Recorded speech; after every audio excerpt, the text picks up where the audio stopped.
Buenas tardes con todos. Mi nombre es el doctor Juan Manuel Alcíbar. Algunos ya me conocen si han tenido la oportunidad de asistir a alguna de las charlas que he podido darles por parte de la empresa. Y bueno, pues el día de hoy realmente vamos a tratar sobre un tema bastante importante en los momentos actuales. Poco a poco iremos detallando varias cosas, pero básicamente consiste en el tratamiento endoscópico de la obesidad.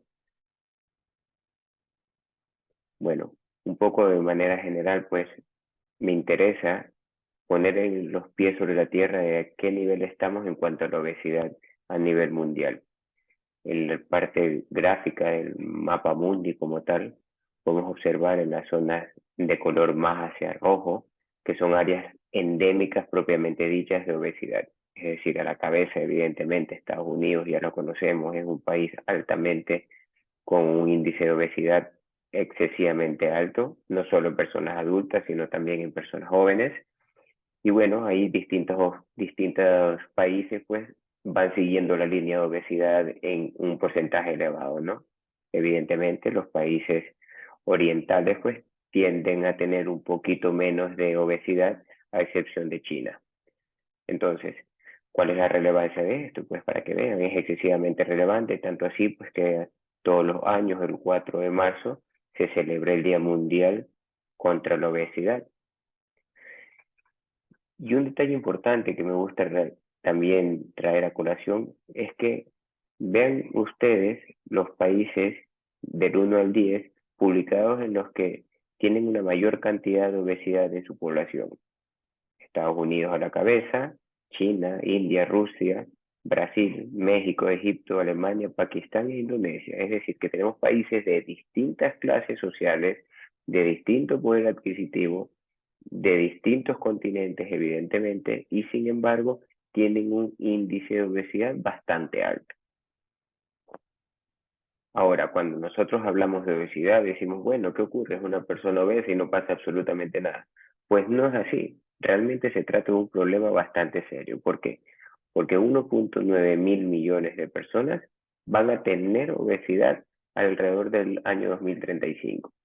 Y no estamos hablando de muchísimo tiempo después, 2035 estamos hablando prácticamente 12 años después, 1.9 mil millones de personas. Ahora, ¿qué implicación va a tener esto?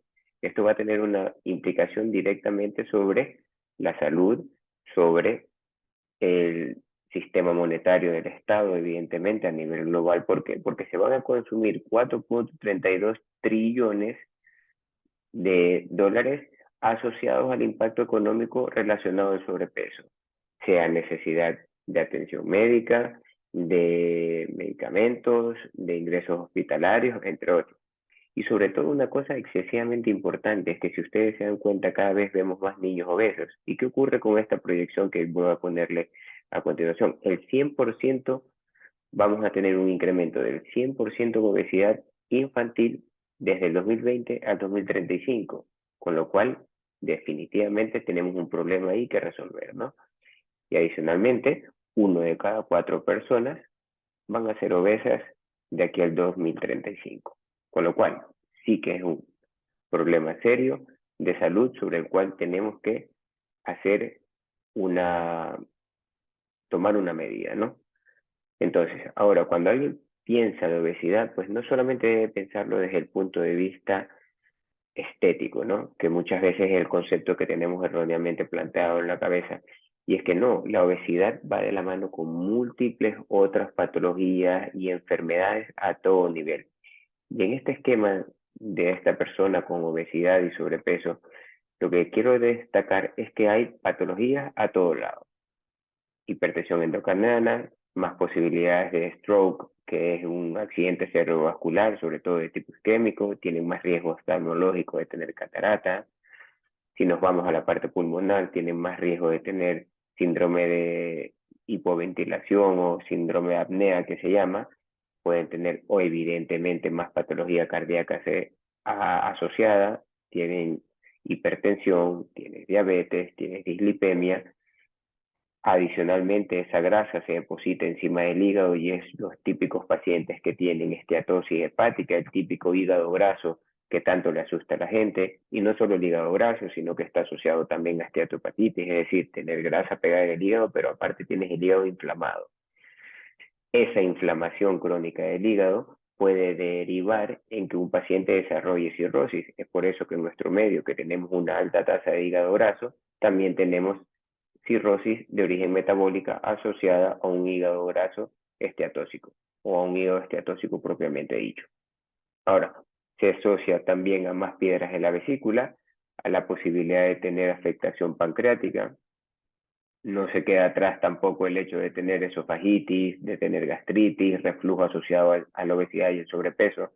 Y un detalle importante que muchas veces queda un poco desapercibido es que la obesidad también está relacionada a múltiples tipos de neoplasias, entendiéndose neoplasias por cáncer propiamente de mama, útero, cervix, colon, esófago, páncreas, riñón, próstata, entre otros. Adicionalmente, también tienen problemas desde el punto de vista ginecológico, ¿ya? Infertilidad, ovario poliquístico, esto asociado a una insulinoresistencia. Evidentemente, unas articulaciones de un paciente obeso son articulaciones que sufren.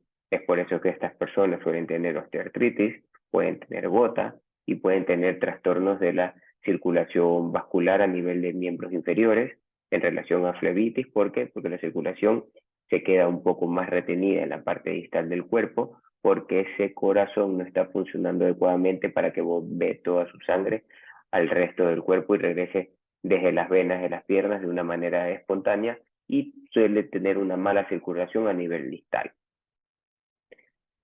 Entonces, pues, el siguiente paso que tenemos que definir es, bueno, ¿quién es la persona que tiene sobrepeso o obesidad?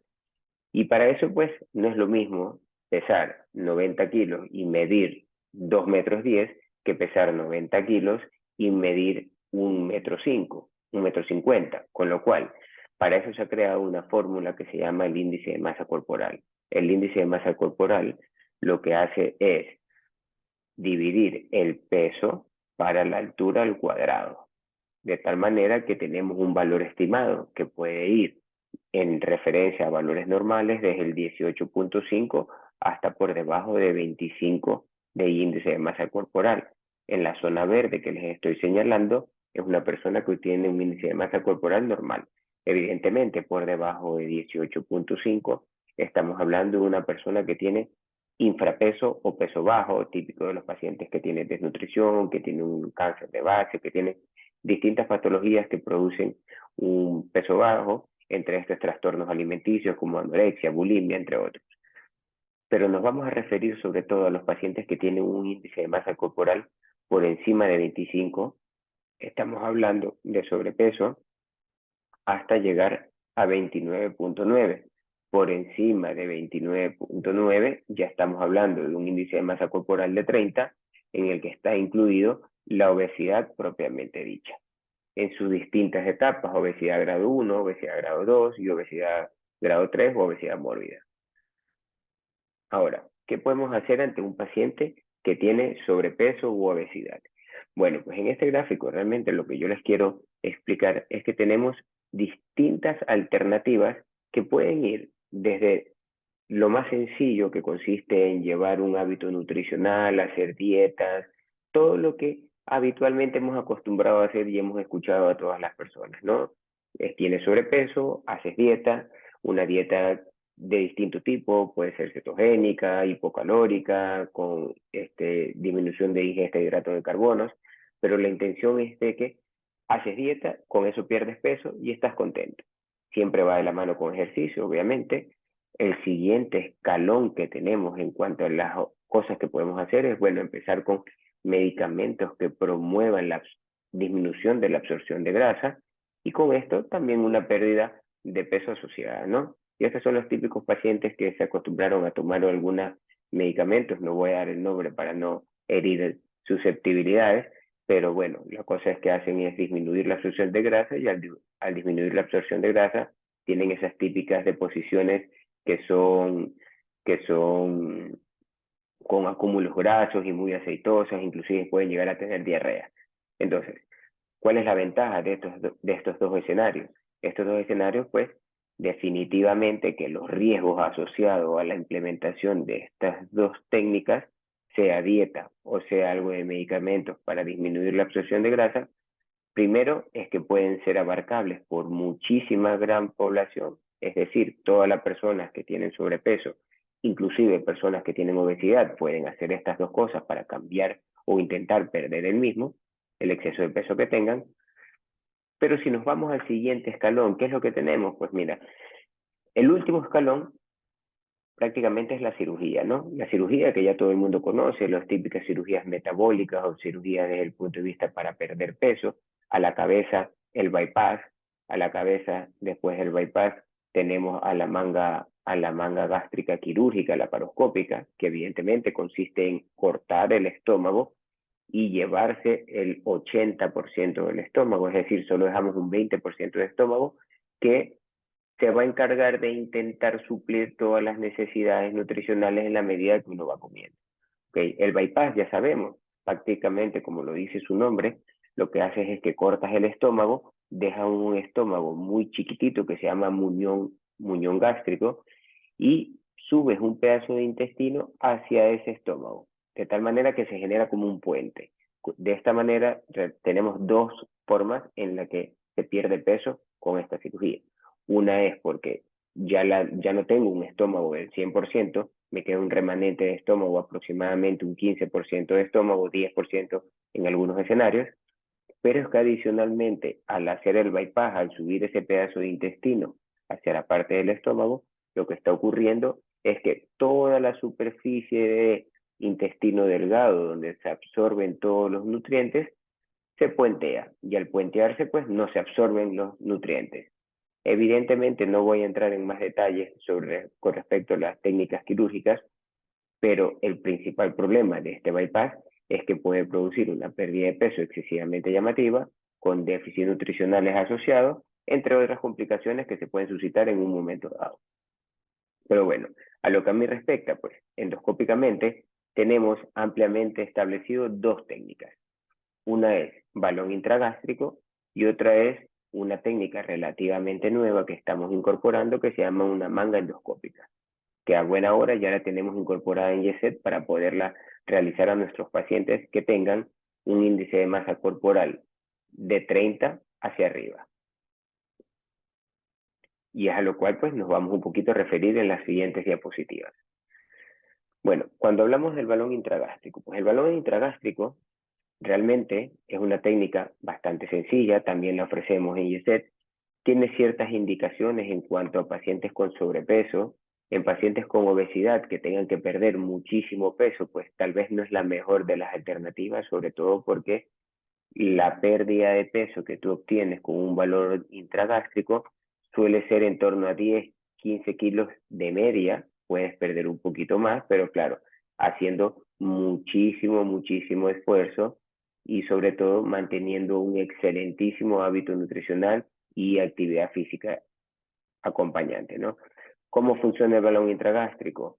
Por vía endoscópica, uno introduce un balón que está desinflado, evidentemente. Cuando llega al estómago lo empieza a inflar, lo inflamos con una solución salina que está un poco teñida con azul de metileno, por si se rompe el balón, que nos pueda de alguna manera avisar que este balón se ha roto.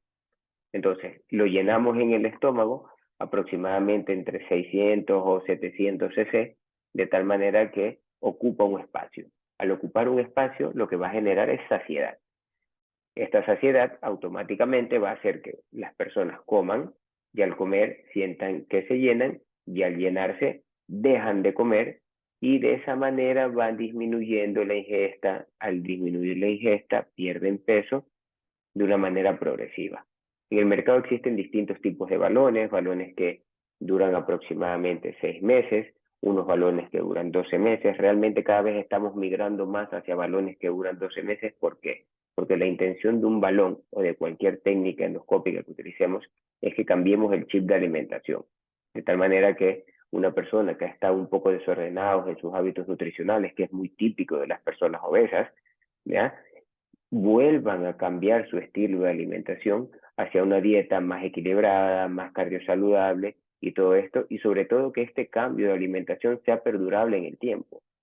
No solamente es durante esos 12 meses que el balón está en el estómago, yo como bien y después vuelvo a comer descontroladamente, porque ahí tenemos el principal efecto contrario que el balón produce y es el famoso efecto rebote. Todos tenemos amigos por ahí que se han colocado balón, estuvieron lindos durante esos 12 primeros meses, bajaron un montón de peso, pero una vez se retiraron el balón, empezó todo el descontrol y empezaron a comer nuevamente como lo hacían antes y automáticamente subieron todo lo que habían bajado o inclusive mucho más. Entonces eso es muy importante tenerlo en consideración. Por eso es que hay ciertos pacientes muy candidatos a balón intragástrico, pero sobre todo cuando no teníamos de por medio la opción de la manga endoscópica, que ya lo hablaré un poco más adelante. Ahora, lo típico que me preguntan del balón los pacientes, bueno, ¿y duele, doctor? Bueno, claro que duele. Al principio es la sensación de estar empachado y el estómago se defiende intentando eliminar el balón. Entonces sueles tener algo de cólicos, algo de náuseas, vómitos, y lo que hacemos habitualmente es dar medicación para que esto un poco esté controlado. De tal manera que el paciente en los primeros 3 a 5 días estas molestias sean controlables y el estómago ya se venza, se deje vencer y ya automáticamente esa sensación de estar hipercontrayéndose la va automáticamente a eliminar. Beneficios del balón, pues en esta tabla realmente estoy simplificando mucho lo que ocurre, ¿no? Primero es una técnica no quirúrgica, es una técnica muy rápida, no dura más allá de 20 minutos en la colocación del balón, ¿ok?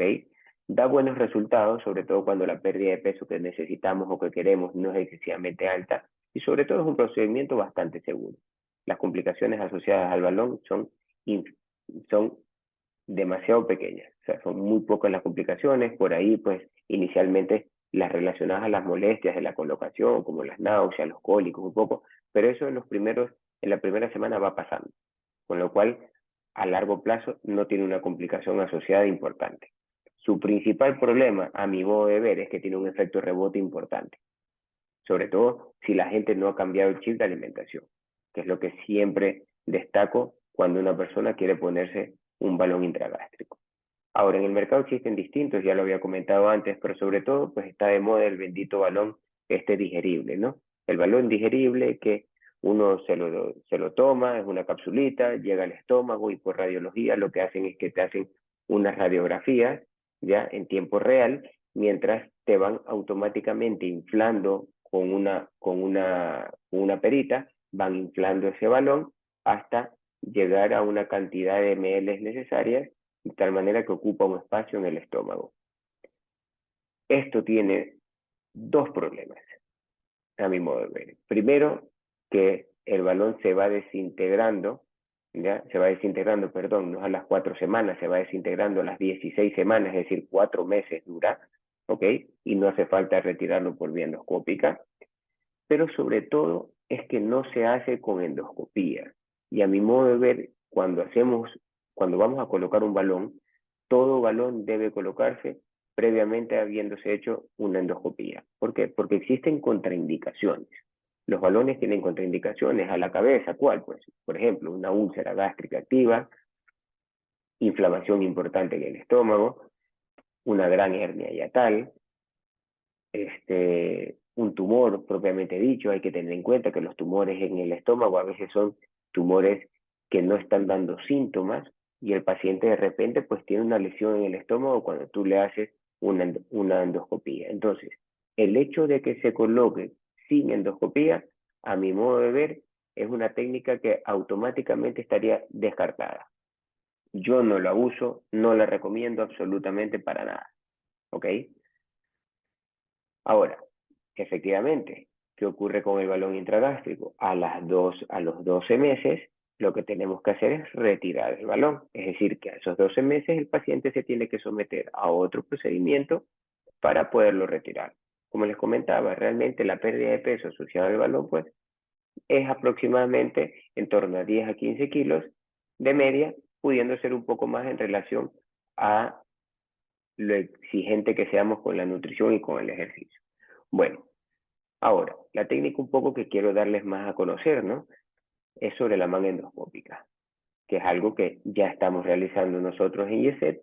¿Y en qué consiste? Pues, ustedes se imaginan un balón un estómago que es como un globo, ¿ok?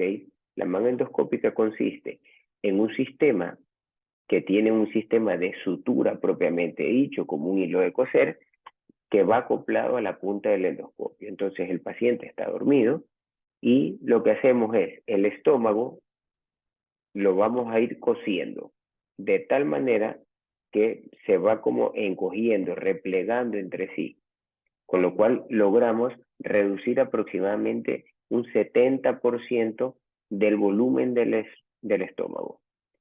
¿Qué garantiza esto? Pues mira, esto va a garantizar exactamente unos resultados muy similares a los de la manga quirúrgica propiamente dicha, con la gran ventaja de que no cortamos el estómago, ¿ok? No tenemos ninguna incisión y sobre todo la gran ventaja de que vas a perder peso. ¿Por qué? Porque al disminuir el volumen del estómago automáticamente vas a generar saciedad.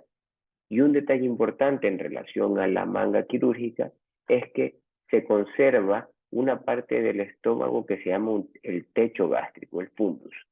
Al reservar este fundus gástrico, normalmente los pacientes tienen un porcentaje de reflujo bastante menor en relación a una manga endoscópica, a una manga quirúrgica convencional. Y en esta imagen de la derecha de la pantalla, la imagen de radiología, de rayos X, es de un paciente que se le ha dado un contraste, habitualmente es un contraste hidrosoluble, y lo que quiero que vean es cómo se ha dibujado perfectamente la manga. Es decir, el estómago, esta es ya una vez hecho la manga endoscópica y si se dan cuenta la capacidad de producir saciedad porque el estómago se siente lleno es excesivamente amplia. Entonces, las personas pueden tener saciedad muy pronto, disminuyen la ingesta y al disminuir la ingesta van a perder bastante peso. ¿Cuánto peso? Pues mira, en torno a aproximadamente entre 20 a 40 kilos de peso. Hay pacientes que pueden producir algo más, pero es un número importante, ¿ok? Sobre todo para pacientes que tienen obesidad. Perder entre 88 a 90 libras es un número bastante. Con eso ahí vamos a tener un impacto directo en hipertensión arterial asociada a obesidad, en hígado graso asociado a la obesidad, a reflujo, vamos a tener un importante impacto en el dolor articular, sobre todo de miembros inferiores, dolor de espalda, el problemas respiratorios asociados a la obesidad, pacientes típicos que decían antes me pasaba roncando durante toda la noche cuando dormía y todo, y ahora que pierden peso dejan de roncar. Entonces, todos esos beneficios están asociados a la pérdida de peso. Con la manga endoscópica tenemos una alternativa de pérdida de peso bastante amplia que nos permite, sobre todo, estar tranquilos. Es una técnica segura y es una técnica bastante perdurable en el tiempo. ¿Ok? Ahora, ¿qué ocurre? Pues claro, la típica, pues no, van a salir los cirujanos y van a decir, no, es que la manga quirúrgica es mejor. Bueno, hay distintas cosas que van a favor y distintas cosas que van en contra. Y un poco se los voy a mostrar en este cuadro comparativo. A la izquierda tenemos lo desarrollado de la manga endoscópica y a la derecha la manga quirúrgica. Entendiéndose por la quirúrgica, aquella que cortamos el estómago y se bota el estómago. ¿Ok? La diferencia, uno es endoscópico, como ya les he comentado, el otro es quirúrgico. ¿Es necesaria hospitalización? Habitualmente nosotros dejamos al paciente de un día para otro y al día siguiente se va a la casa. Los pacientes que se hacen una manga quirúrgica necesitan, aunque sea por vía laparoscópica, estar entre 1 a 3 días hospitalizados.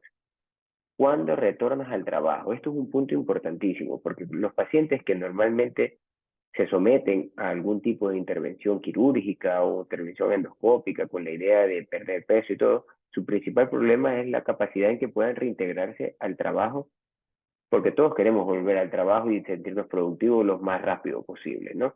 Entonces, cuando hacemos una manga endoscópica, el reintegro al trabajo es el transcurso de 2 a 3 días, si se dan cuenta. Si lo comparamos con una manga quirúrgica como tal, puede llegar a ser hasta 7 a 14 días. Eso es un punto importantísimo. ¿Ok? Ahora, ¿cuánto vamos a perder de peso? El porcentaje de peso, de exceso de peso que podemos perder va a ser entre 50 y 60% en la manga endoscópica, similar en la manga laparoscópica, ¿no?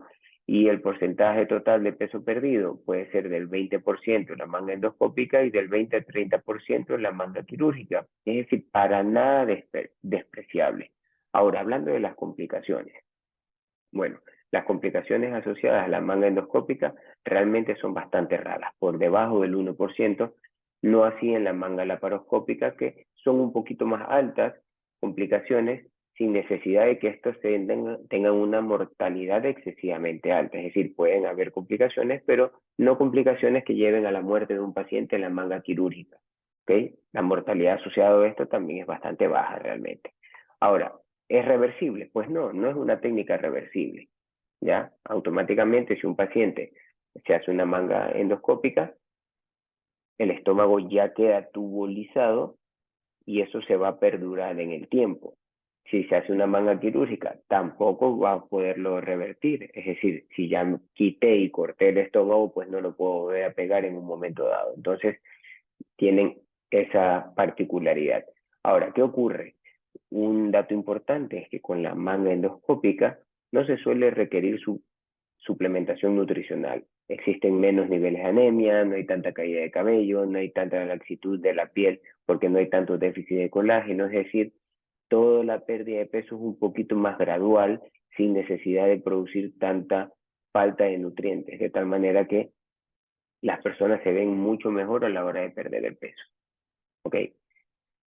Ahora, pues la pregunta del millón, bueno, doctor, ¿y es una técnica dolorosa? Realmente no, normalmente lo que hacemos es que el paciente una vez se va a casa con medicación por vía oral y puede llevar una vida relativamente normal, tienes unos cuantos calambres, puedes tener un poquito de náusea las primeras 24 horas y lo que hacemos es que se toman medicamento para esto y es una técnica bastante llevadera, ¿ok?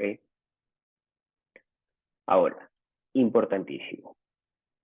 Toda cuestión que tenga una finalidad de perder peso, sea endoscópicamente con una manga o sea un balón, debe ir de la mano con dieta y ejercicio. Con lo cual, el siguiente pensamiento que debemos tener es que toda persona que se hace un procedimiento endoscópico para perder peso o quirúrgico para perder peso, debe tener un acompañamiento nutricional y deportivo. Es decir, debe las personas aprender a comer adecuadamente. Si las personas no comen adecuadamente, van a subir de peso. Tal vez al principio bajan de peso de manera importante, pero esta línea de pérdida de peso no sigue progresiva en el tiempo. Entonces lo que ocurre es que bajan de peso, llegan a una meseta y después vuelven a subir de peso. Muchos de aquí conocemos pacientes, por ejemplo, que se hacen una manga quirúrgica y al principio bajan de peso y están muy contentos y todo, y después empiezan a subir. Y empiezan a subir por dos motivos. Primero, porque no siguen la dieta adecuadamente de una manera prolongada en el tiempo.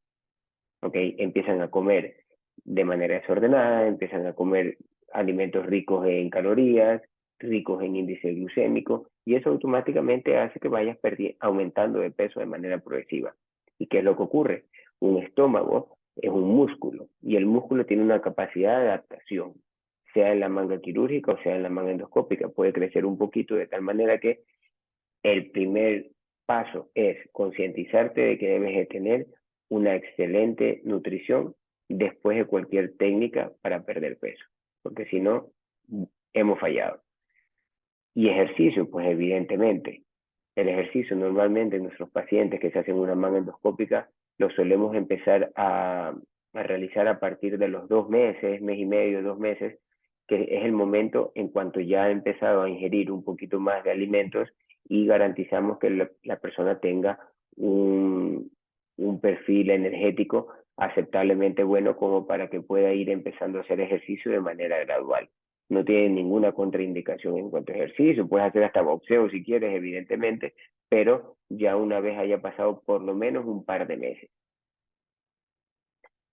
Ahora, pues, finalmente, en cuanto a conclusiones, pues, quiero ratificar que definitivamente la obesidad es una pandemia en el tiempo actual, incrementa sobre todo los riesgos de patología a todo nivel. Ya les mostré el muñequito patología a nivel cerebral, a nivel cardíaco, a nivel hepático, renal, a todo nivel, ¿no? Y sobre todo con un alto impacto en el costo en servicio de salud. Eso es algo que tenemos que tener en cuenta. Es muchísimo mejor probablemente prevenir que una persona llegue a etapas de obesidad o en su defecto, si ha llegado a etapas de obesidad, debe intentarse bajo cualquier escenario que pierda peso porque esto tiene un impacto significativo en la producción de enfermedades a largo plazo y enfermedades que sobre todo generan muchos costos al sistema de salud. ¿Ok? Existen alternativas endoscópicas para perder peso, lo he mencionado, a la cabeza, la manga endoscópica, que es el top de lo que tenemos actualmente. Existe una alternativa menos duradera en el tiempo, digámoslo así, dependiendo de la cantidad de peso que queramos perder, como es el del balón intragástrico, sobre todo en pacientes con sobrepeso, que no tienen que perder mucho peso, pero en pacientes con obesidad, definitivamente que la manga endoscópica es la primera alternativa mínimamente invasiva. Ahora, todo procedimiento para que sea perdurable en el tiempo debe ir de la mano con acompañamiento nutricional y ejercicio. Y sobre todo, pues, quiero finalizar recomendándoles que nos sigan en redes y que sobre todo nos escriban sus dudas, sus comentarios y que me encargaré pues de responderle todo aquello que esté en mis manos de poderlo responder y nada, pues los esperamos en YESET si alguno quiere realizarse algún procedimiento con nosotros.